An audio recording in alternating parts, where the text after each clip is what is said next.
Okay, so we talked the last time we finished talking about Ovalat Zion, and we talked about how that was really the end kind of the morning service, but we still have more to say, evidenced by the fact that we continue saying more after we finish Ovalat Zion. And we see from page 70 till Elena, we have another 10 pages.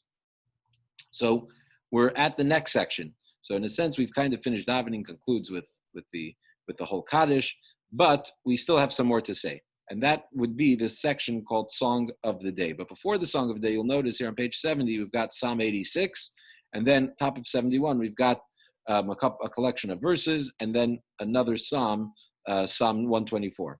So this series, these four paragraphs, are sort of an introduction to the next part, where we ask God to accept the prayers, all our prayers that we've been praying. We ask him again to accept our prayers. Psalm 86, right here, this psalm on page 70, is omitted on days we don't say Tachnun. So on a day we don't say Tachnun, we skip, we just read Psalm 20, which we omit during a day, on a day we don't say Tachnun. And similarly, Psalm 86, this one here, which is in many ways similar to Psalm 25, they kind of mirror each other. So in the spirit of not saying Tachnun, we also don't include this psalm, which has a certain similar somber tone to it. But we would say these three paragraphs are top of page 71, which again, one of the themes of them is that God accept our prayers. And then we move on to Song of the Day. So what's the story with the Song of the Day? So in the temple, part of the service we know in the temple was performed by the priests, by the Kohanim. But the Levites, which appropriately we're learning about now in our Parsha, in the weekly Parsha, the Levites assisted. In what way did they assist? So one of the things that they did to assist in the service in the temple was they would sing and play instruments. So they would play music in the temple during the service. And every day, they had a psalm that they would sing on that day, a psalm connected to that specific day of the week or to that specific holiday. So there would be a psalm that would be sung on that day. The Talmud, Tractate Talmud, talks about the lists, the psalms that the Levites sang every day, the list of psalms, which is the collection of psalms that we have here in our siddur. And Talmud and Tractate Rosh Hashanah talks about the reason, the connection between the psalms with the day of the week, which we will get to hopefully during this week. We'll talk about the connection. But before we get into today's psalm, the song for today, which is Sunday, so it's interesting that the song of the day is placed here. So we talked about way back in the beginning that our service is built on the structure of the temple service, right? So our davening is in the place of the sacrifices. So we have a morning and afternoon service, which correspond to the morning and afternoon daily sacrifices, the Karban Tamid, the daily sacrifice that was brought morning and afternoon. Now in the temple service, the sacrifice was brought in the morning, first thing in the morning. So our shachris, our morning service, would be sort of like that. Afterwards, they would offer the incense in the temple. The priest would offer the incense. After the incense, they would pour the libations on the altar. And it was during the pouring of the libations of the wine on the altar that the Levites would sing their song. But if you fast forward a little bit, you'll notice that we are going to talk about the incense, which comes after the daily sacrifices. We're getting to that right after the Song of the Day. After Enkel Elokeinu, we have Pitum Hakteris, we talk about the incense. So it would seem that the Song of the Day is a little out of place here. In fact, in the Ashkenaz community, the Song of the Day is not at this point of davening. It actually does come later. In Chabad, in Nusach Sfard, it comes a little earlier. So the reason for that is based on the Kabbalah of the Arizal.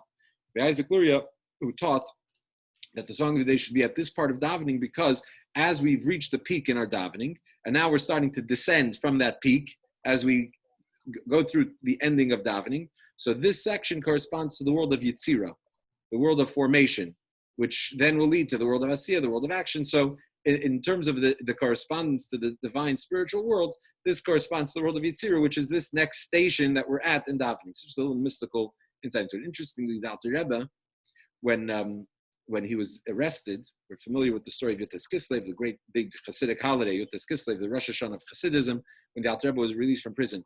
So the Alter Rebbe was imprisoned.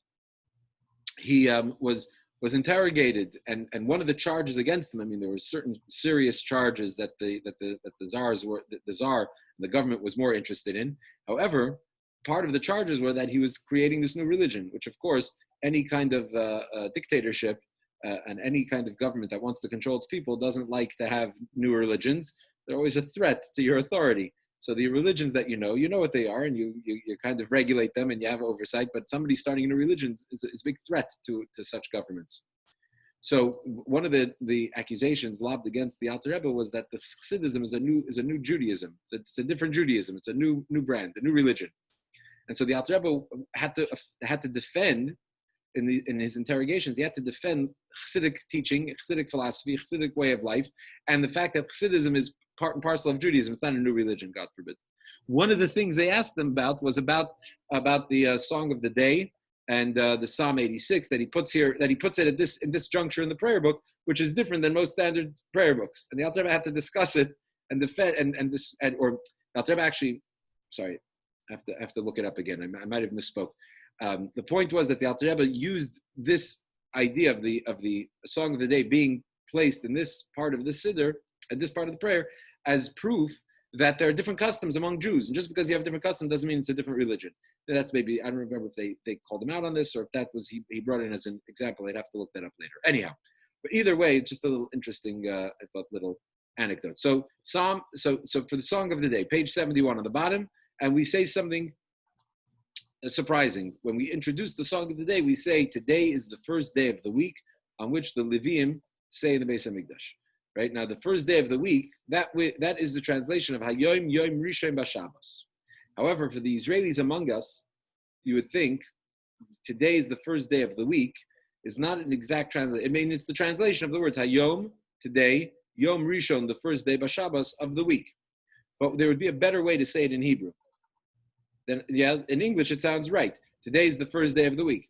But in Hebrew, if you wanted to say the first day of the week, you would probably more appropriately, it's not that this is incorrect, but more appropriately, you would say Hayom Yom Rishon Bashavua, the first day of the week. Yet we don't say the first day of the week, we say the first day of Shabbat.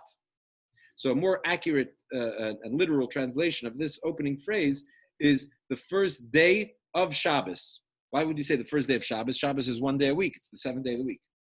So number one, we call it the first day of the week. We don't say today is Sunday. We say the first day of the week. And also we say the first day of Shabbat. So the first day of the week, this idea that the Hebrew name for the days of the week are Yom Rishon, Yom Sheni, Yom Shlishi. The first day, the second day, the third day. Very creative names, I know. Unlike in English when we say Sunday, Monday, so the names of the days of the week actually come from sort of pagan religions, and every day was sort of an ode to another one of the gods. And so Sunday would be the sun god, Monday would be the moon god, and that's how these names kind of crept in to modern culture, even though those religions are long gone, and we don't worship these entities anymore. But those names sort of stuck. In Judaism, you don't have it that way. Judaism, it's the first day, the second day, the third day. Where do those names come from? They come from the Bible, from the account of creation in Genesis, right? Yom Echad b'Shabbos. Yom Echad, Yom Sheni, Yom Shlishi. That Vayer, Vayiboker, Yom Rishon was one day, 2 days, 3 days, and so on. That's interesting, isn't it? It is very interesting. They name the months. Well, every month has a name. I'm curious. Also, right. So the Jewish names of the months is another topic, because also it doesn't really have a Jewish origin, even for the names of the Hebrew months. But I'm not talking about that. You don't derail us here, Mr. Cohen. We're talking about. I'm just totally curious. Over, you're gonna send us down a different path. We're talking here about the days of the week. So the days are, we say Yom Rishon Bashabbat, the first day of Shabbos. Why we just read 2 days ago in the Ten Commandments, Zachor et Yom HaShabbat lekadsho, that you have to remember the day of Shabbos to make it holy. And this commandment is understood not just as observing Shabbos on the 1 day a week that Shabbos occurs, but that we have to remember Shabbat. What does it mean to remember it? It means that all week long we have to remember Shabbat. And so say if you get something nice, you say, oh, I'm going to save this for Shabbos, or at least Shabbos has to be on your mind all week. It's one of the 6 things we remember every day, is to remember, even today on Sunday, when we're still a long ways away from this upcoming Shabbos, to remember Shabbos. So remember it every day. So you say Yom Rishon Bashabbat, the first day of Shabbos. But also, you could say, there's this phenomenon that you have a week. Where does that come from? We talk about the days of the week. So time, let's get a little philosophical on a Sunday morning here, okay? Because we haven't been together in 3 days. It's not a bad time to get philosophical. What is time? Time is a measurement of change, right? Time measures change. So you have a month, and the month, what determines a month? The changes in the moon. The moon waxes and wanes, and then at the end of its cycle, we have a month that has gone by. What is a year? A year is a lunar cycle, 365 days of the cycle of the sun. That is a year, right? What are the 9 months of pregnancy? Changes in a body, in the woman's body, in the development of a fetus, and a child is born. There are all these. Time is a measurement of change during the day. Within the day, 24 hours of the day, we're talking about measuring the time when the sun rises and the sun sets, when the stars come out, the sun goes up, sun goes down. Time measures change. What change does a week measure? So we have a 24-hour measure of time. We have a monthly a cycle of time. We have an annual cycle of time. And then there are even bigger ones if you talk about those cycles and coming back and restarting and so on. There are broader cycles of that as well. What does a week measure? What change occurs over the course of a week? The answer is nothing. So if there's nothing that we're measuring, what in fact are we measuring? Why do we have a 7-day week?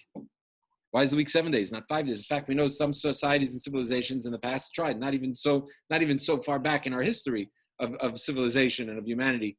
It's in Bereshit, it says so. Exactly. So that's exactly it. Because it says in the beginning of the Torah that God created the world in 6 days and rested on the seventh.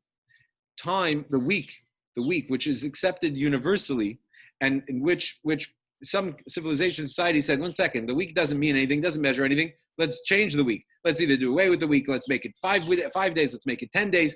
There are different experiments. All failed. Somehow, the 7-day week, all it measures is God's creation of the world. And that measurement, which doesn't measure anything that we can perceive in our world, in our reality, is embedded in the DNA of creation, embedded in the DNA of nature, which is a very fascinating phenomenon, I think. And we say, Hayom Yom Rishon B'Shabbos, it's the first day. So we're saying it's the first day. We say the first day connects us to the narrative of creation. Shabbos also connects us to the narrative of creation. God creates the world in 6 days and rests on the seventh. Shabbos is our bearing witness to the fact that God created the world. So we have all of this on our mind in that little phrase when we say that this is just as we describe what the day of the week is, but the point here of the song of the day is the song that the Levites sang in the temple. What did they sing on the first day? They sang the David Mizmor, the Psalm on page 71, right? Psalm 24. And just because we're really gone over time, the Psalm opens, and we'll see right away the connection between this Psalm, why they sang it on Sunday on the first day of the week. Because the Psalm opens by David, a Psalm, the earth and all therein is the Lord's, the world and its inhabitants. Yeah, the world and its inhabitants. For he has founded it upon the seas and established it upon the rivers. Okay, so those first opening two verses tell us the connection with Sunday, with the first day of creation, because God creates the whole world and establishes the world on the seas. All this is part of is similar to the description of Genesis. We'll finish with one more thought on Sunday. Here you see in the first verse, L'Hashem ha'aretz u'meloya, the third, fourth, and fifth words of the opening words of the Psalm, right? The earth and all therein is the Lord's. So there's a custom, a tradition that when we write our name in our books, you buy a book. We should own Jewish books. We should have a nice Jewish library at home. You want to put your name in it, so you know who owns the book. You don't lose it. People can return it. So people would write, "This book belongs to me," right? Or "This is my book," and they'd write their name in it. So the Jewish tradition is to certainly not in a holy book, in a Jewish book, to write "my book." This is my book, or this book belongs to me, or this book is part of my library with my name. We just write your name in the book. But there's a custom which the Rebbe really encouraged and promoted, which is that in your books, and really on any other thing that you're going to really write your name, before writing your name, you write these 3 words from Psalm 24, L'Hashem ha'aretz u'meloya, the earth and all therein is the Lord's. So before you lay claim to a book, to a piece of property, to some kind of creation, to some kind of part of creation, the first thing you acknowledge is, no, all of this is God's. We live in God's world and everything is His. My possessions, it's all His, because all of this exists in His world. And I think that it's really an important message for us